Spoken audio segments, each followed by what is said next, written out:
Hey everybody, Harris here with iDownload Blog. So in Mac OS Mojave, Apple brought some new screenshot options to Mac OS, and they're similar to how they are now on the iPhone and iPad. On iOS, whereas you take a screenshot, it shows a little icon in the bottom that allows you to quickly mark it up. You can delete it, or you can save it or share it. It just allows you to do things more quickly with your screenshots as well as editing them, and that has been brought over to the Mac. So that's what we're going to take a look at today. So of course you still have your basic commands for shortcuts for taking screenshots. Command Shift 3 will take a screenshot of all of your desktops.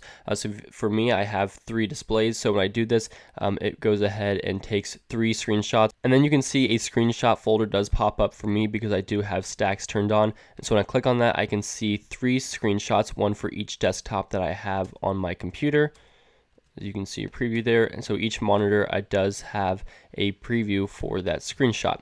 Now if you do Command Shift 4, it allows you to drag over an area and take a screenshot of just that selected region. Now you can customize these controls if you want to. If you go into the shortcut settings of the keyboard and go into screenshots, and instead of doing just Command Shift 3 or 4, you can do Command Control Shift 3 or 4, and that will, instead of saving it to your desktop, it'll just copy it to your clipboard. So if I do Command Control Shift 4, it'll allow me to select this apple, and then I go over to Photoshop, I do Command V, it will put that apple right there. So instead of saving it to my desktop, it just put it in my clipboard. But taking a look at how these screenshots work, if we go ahead and take a screenshot of my desktop here, and we click on the preview right there, you can see it basically just brings up your quick controls. So you have the ability to mark it up, so you can just color over it, you can highlight things, do whatever you need to there. You can do shapes, so you can add whatever shape you want with a border or without. You can control those right here.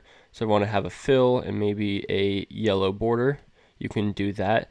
Of course, you can also add text, you can add your signature, you can change the thickness of the borders and things like that, as well as the fonts, and this allows you to do all of that quickly within the control center. You can revert your changes and put it back to normal, and then you can also delete it if you didn't mean to take the screenshot, which is nice to quickly delete it, and then finally you can share it, so that is nice. Now another option you have, if you take your screenshot, the pop-up, you right click it and it gives you a few options. Basically it's just the same as right clicking a normal photo, but allows you to do a few more things, including deleting it right away or closing it. So that is screenshots on Mac OS Mojave. It is a nice change and is pretty functional. I hope you learned something from this, and let me know what you think of the screenshot management on Mac OS Mojave.